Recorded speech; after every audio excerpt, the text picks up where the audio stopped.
Vice President Kamala Harris to run for Joe Biden's spot on the Democratic ticket. 58% of Democrats think Vice President Harris would make a good president, according to a new poll from AP North. Overall, 30% of Americans think she would. Plus, Benjamin Netanyahu is coming to Washington. He's also going to try to project to Israelis back home that he has not done damage to the U.S.-Israel relationship. And later, we'll get an update from Kyiv, a look at the growing tension between Israel and the Houthis, and a dire warning on the situation in Sudan. Today is Monday, July 22nd, and this is VOA's Flashpoint Global Crises.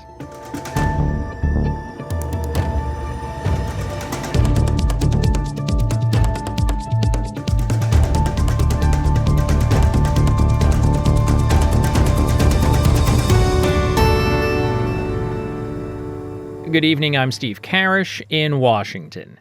As you may have heard by now, President Joe Biden announced on Sunday afternoon that he's ending his re-election bid and endorsing Vice President Kamala Harris to be the Democratic Party's nominee in the November election. VOA White House Bureau Chief Patsy Widakuswara has the details. After weeks resisting questions of his mental acuity and insisting he would remain in the race, President Joe Biden announced he's ending his campaign and will not seek re-election in November. "It has been the greatest honor of my life to serve as your president," he announced on social media just before 2 p.m. Sunday. Biden said while he had intended to seek re-election, he believes it is in the best interest of his Democratic Party and the country to stand down and focus solely on fulfilling his duties as U.S. president for the remainder of his term. Biden thanked Vice President Kamala Harris for being an extraordinary partner. In another social media post, he offered his full support and endorsement for Harris to be the party's nominee. Brookings Institution's Elaine Carmack is author of a book on how America nominates presidential candidates. She spoke via Skype. Politically, it would be meaningful because these delegates are supportive of Joe Biden and they would certainly listen to him. But he can't automatically transfer his delegates to Harris or anybody else for that matter. Almost all 3,896 Democratic delegates meeting at the Democratic National Convention in Chicago, Illinois next month have pledged votes to Biden, who swept the primary contest in the country. But under DNC rules, those pledges can be changed. Calls for Biden to pass the torch grew louder in recent days, including from top Democratic lawmakers. 58% of Democrats think Vice President Harris would make a good president, according to a new poll from AP North. Overall, 30% of Americans think she would. If Democrats settle on Harris leading the presidential ticket, they must also select her running mate. Biden said he will speak to the American public later this week in more detail about his decision. Donald Trump, officially nominated by Republicans as their presidential nominee Thursday, issued his statement on social media. Crooked Joe Biden was not fit to run for president and is certainly not fit to serve. Patsy Widakuswara, VOA News, Washington. Many in the Republican Party are echoing Donald Trump's message we just heard about from Patsy, saying that if Biden is not fit enough to run for president, he's not fit enough to continue being president and should resign, though there is no rule or law saying he must. In her first public address since taking over for Biden on the Democratic ticket, Vice President Kamala Harris spoke at a White House event on Monday to honor college athletes. She began by praising Joe Biden for his successes as president.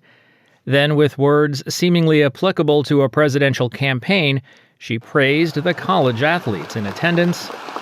So to all of our athletes, I know it was not easy to make it to this moment. Each of you has faced challenges and obstacles, and you have endured. You have fought back and fought through. By doing so, you demonstrated that true greatness requires more than skill.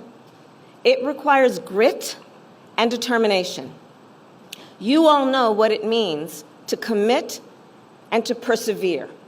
And you know what it means to count on teammates. During the course of a long season, sports teams become a family. You rely on each other. You develop relationships that will last a lifetime. And you make the people around you better in every way. And when you play, you inspire people across our nation.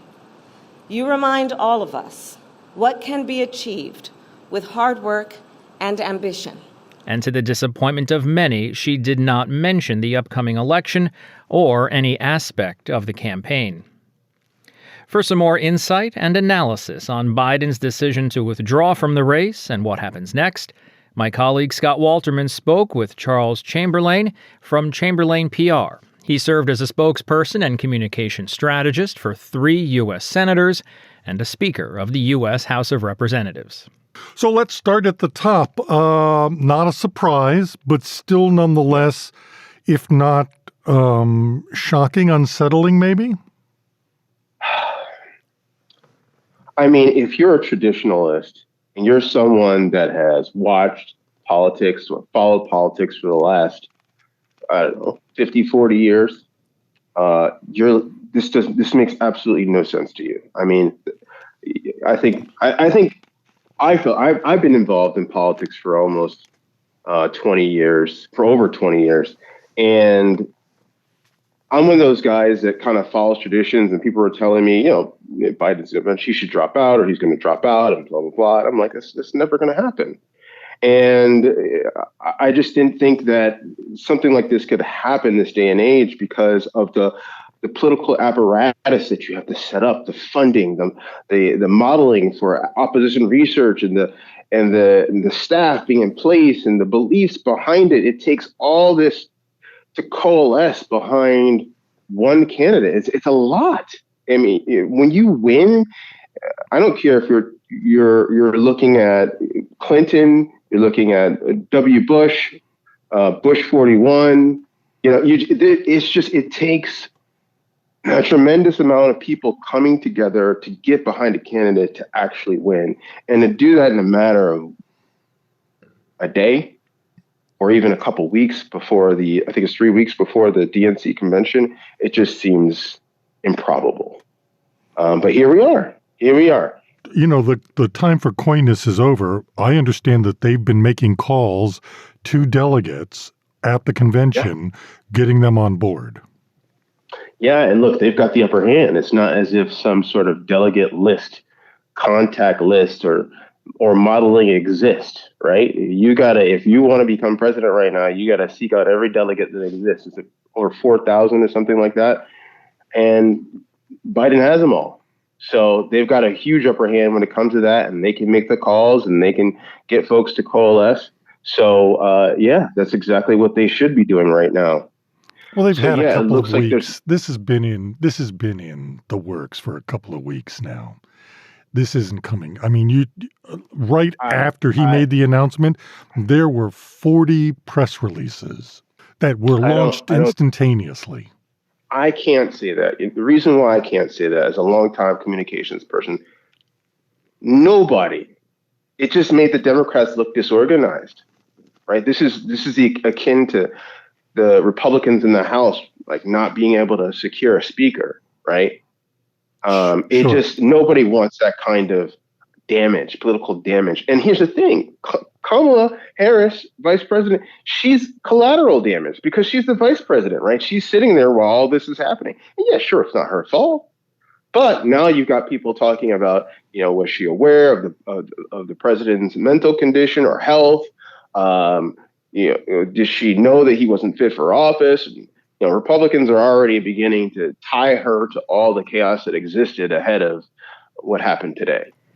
That's VOA's Scott Walterman speaking with political PR expert Charles Chamberlain. The U.S. presidential election has implications far beyond its borders, particularly when it comes to the fate of Ukraine and security of the European continent as a whole. President Biden's withdrawal from the race has raised concerns among the people in Ukraine about continued American support in its fight against Russia. VOA's Lori London spoke with Anna Chernikova in Kyiv for reaction.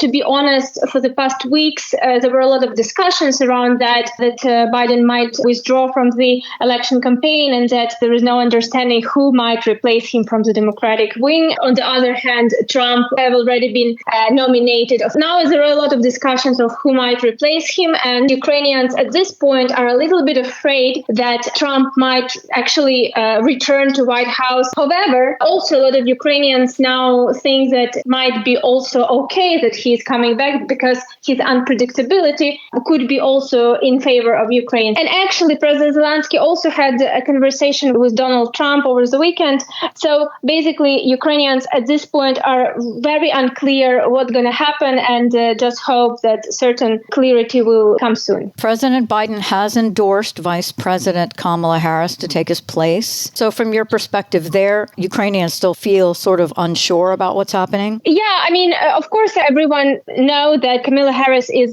the one who's been picked by Biden, and even she has very good reputation here in Kyiv, at least from what is discussed at this point. But again, Ukrainians still, they're not sure that this would be the final candidate because, as we can see with Biden, everything could happen. So everyone is waiting for the end of August when official candidate will be announced. What else can you tell us about the conversation that President Zelensky had with Donald Trump? Well, in short, no much details, of course, been revealed. But what we know for sure that the main topic for conversation was how to end hostilities, how to get to a certain peace formula and peace agreement with Russia. And according to the comments after the conversation, Trump and Zelensky discussed that mainly. And now it's really also a lot of curiosity here in Ukraine about how Trump might get to put both Zelensky and Putin or representative of Ukraine and representative of Russia at the table for negotiations, because he's been talking about this a lot, that he will end the war, but he never mentioned how exactly he would do this and why he's so sure that he can end this war. Lori London hosts Flashpoint Ukraine. Here on VOA, she was speaking with our correspondent, Anna Chernikova, in Kyiv.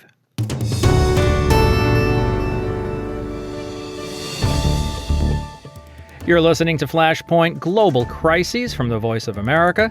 I'm Steve Karish in Washington. Tension between Israel and the Houthis in Yemen are on the rise after a series of attacks and retaliations. We'll hear more in a moment. First, though, Israeli Prime Minister Benjamin Netanyahu is headed to Washington on Monday. He'll address Congress on Wednesday. What do we expect to hear from him, and how might his message change now that Joe Biden is no longer running for a second term? I'm joined by Brian Katulis, a senior fellow for U.S. foreign policy at the Middle East Institute. I think we're going to hear from Netanyahu statements that are similar to what we've heard before, that the United States needs to support Israel because the fight it is facing not only with Hamas in Gaza, but with some of the other groups in countries like Iran in the region, is a fight that the United States has an interest in helping Israel win. And he's basically going to send a message of we need continued support.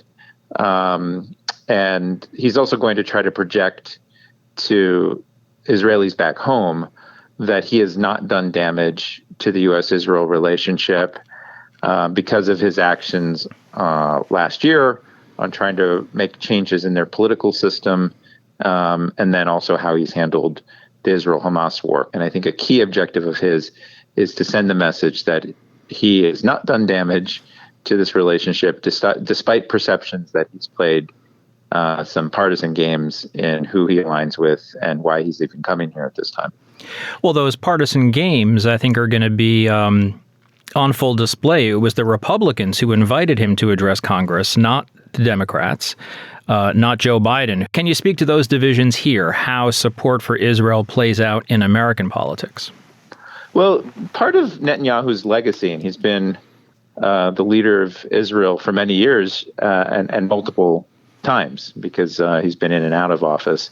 But part of his legacy as a leader of Israel has been to make the U.S.-Israel relationship a sharply partisan wedge issue in U.S. politics, unfortunately, and even some divisions within the two leading parties, the Republicans and the Democrats. This visit, I think, will be strongly contrasted with a previous visit he had in 2015 when he addressed a joint session of Congress. Back then in 2015, the focus was strongly on the Middle East, on the Iran nuclear deal, as well as the fact that the United States was fighting a campaign against the Islamic State. Netanyahu comes in 2024 at a time that is quite curious, actually, because Americans and American voters aren't really all that focused on the Middle East these days, including the Gaza war in most recent weeks, because we're distracted by our own internal political turmoil and uncertainty here. So he'll get a spotlight for a brief period of time. I think Netanyahu is likely to get stronger ovations and applauses from the Republicans. For those Democrats who show up, I think the response will be much more muted. And yes, even though the initial invitation was started by the Republicans in Congress, this time around, the Democratic leadership also joined in inviting Netanyahu. Most of the top leaders will be there. Biden and Netanyahu, I think, will meet.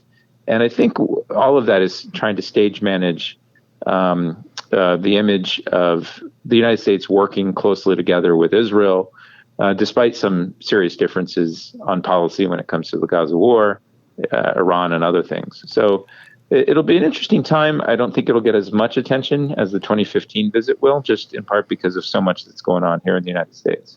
Now, you mentioned the ongoing political turmoil here in the United States. We know that Joe Biden has dropped out of the presidential race. How will Netanyahu's message be different? Kamala Harris will be sitting right behind him as the vice president when Netanyahu is speaking to Congress. How will he change his message? How does it change his calculations? It's unclear at this moment because Biden's dropout happened less than 24 hours ago. And I think, Harris is likely to focus, even though she'll attend Netanyahu's speech, she's going to focus the balance of her time trying to win support from the Democratic Party to win the nomination formally. And then she'll be very busy campaigning. So unlikely that she'll play much of a foreign policy role. So Netanyahu is still going to be speaking to the American public and also looking to Biden as the current leader. And he's a man that has known Biden for decades, and they have a long history. Brian Katulis is a senior fellow for U.S. foreign policy at the Middle East Institute. Mr. Katulis, thanks so much for your analysis. Thanks for being with us today. Hey, thanks for having me on. In a related story, there was a major escalation in conflict between Yemen, Iran-backed Houthi militia, and Israel in recent days.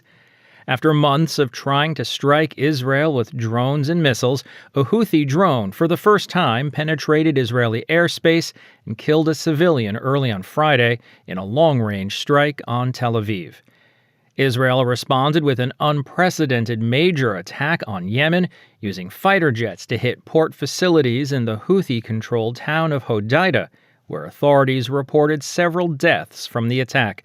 The Houthis quickly vowed to retaliate. Fabian Hinz is a Germany-based military researcher for the International Institute for Security Studies. He spoke to my colleague Michael Lippin and said the Houthis are likely to use the same kind of long-range drone attack again. Now, the problem is, from the Houthi perspective, that the Israeli defenses are really good. So it will be difficult to penetrate Israeli defenses. They've managed to do so with the Tel Aviv strike. Apparently there was an oversight, and the Israelis probably did not expect the Houthi attack coming from the Mediterranean, which was enabled by the Houthis increasing the range of one of their drone designs. But still, now that the Israelis come prepared and will expect an attack from that direction, penetrating Israeli defenses will be really hard for the Houthis. How do you assess the Israeli counterstrike on Yemen on Saturday that hit the Yemeni port of Hodeidah, where there was a fuel depot that ignited and created those massive fires that many of us have seen the images of? How does a strike like that affect the Houthis' capabilities? I think the Israeli strike was intended to work on several levels. First, they attack a very critical piece of infrastructure within Houthi-controlled Yemen, in order to make the Houthis feel the price for the attack they did. Whether that works is a good question, because the Houthis are incredibly hard to deter, much harder to deter than other actors in the region. Then there's the symbolic level, just seeing this major attack and the balls of fire in Hodeidah. That has an impact of its own. I mean, a lot of these military confrontations in the region are quite psychological and quite political in nature. But finally, I would say there's also a direct connection to the Houthi attacks, because there have been reports that some of the weaponry the Houthis have received and that they've used against Israel might not have only arrived in Yemen via smuggling routes, but also directly via the port of Hodeidah. Did you detect any specific damage from the Israeli strike to these port facilities that would bring in Iranian weapons? So the Israelis have released footage showing the strike on a crane that would be used to unload ships and unload containers coming from ships. So there's a piece of infrastructure that would be used in such cases. But then, of course, that poses other problems, because Houthi-controlled Yemen is quite dependent on the port of Hodeidah, not only when it comes to Iranian missile supplies, but also when it comes to foodstuff and other critical material. How do you see this Israel-Houthi conflict progressing? Was the back and forth that we saw over the past few days a kind of one-off escalation in your view, or do you think this higher intensity fighting could be sustained? So I think when you assess the prospects of further escalation, you always have to think about the will to further escalate and the capabilities. And I think the Houthis are ready to escalate further, but they just don't have the capabilities to massively increase their attacks against Israel. They've already launched quite a lot of attacks using different types of missiles and drones that have not been able to penetrate Israeli defenses. They now had one lucky shot from their perspective, but it's difficult for me to see how they could use new, more capable weaponry or much larger numbers in order to overcome Israeli defenses. I think the real potential for trouble when it comes to the Houthis still lies in the Red Sea and in their attacks on shipping. That's VOA's Michael Lippin speaking with Fabian Hinz from the International Institute for Strategic Studies. Across the Red Sea from Yemen, civilians in Sudan have suffered horrendous levels of violence during more than a year of conflict between the army and a rival paramilitary force, facing repeated attacks, abuse, and exploitation by both sides. This, according to aid group Médecins Sans Frontières, or MSF, known as Doctors Without Borders in English. Vicky Hawkins is one of their general directors. The warring parties in Sudan have been inflicting horrendous levels of violence on people since the war started in April of last year. The report sheds light on the direct and deadly impact of the war on the people of Sudan, which has left the country's health service largely in ruins. The physical and mental wounds of violence have been exacerbated by the collapse of the health system and the lack of an international humanitarian response, MSF said in a report. MSF added that in camps and gathering sites where refugees and displaced people have sought safety, patients have recounted horrific stories of inhuman treatment and violence perpetrated by armed groups on civilians. Accounts describe systematic cases of forced eviction, looting, and arson, it said. The report went on to say that sexual and gender-based violence are pervasive but underreported because of fear of stigma and silence for fear of retaliation and a lack of protection. Meanwhile, in Bangladesh, army forces patrolled the streets in the capital Dhaka on Monday as an indefinite curfew remained in place after clashes between student protesters and security forces have killed at least 147 people. Student protesters have given the government 48 hours to release detained protest leaders, lift the curfew, and reopen universities that have been closed since last Wednesday. Thousands were injured in last week's protests when students took to the streets to demand reforms to a quota system that governs the distribution of government jobs. And that's going to wrap up today's show. There's more VOA coverage 24 hours a day on our website, voanews.com, and across our social media platforms. On behalf of everyone here at VOA, thanks for listening. Until tomorrow, I'm Steve Karish.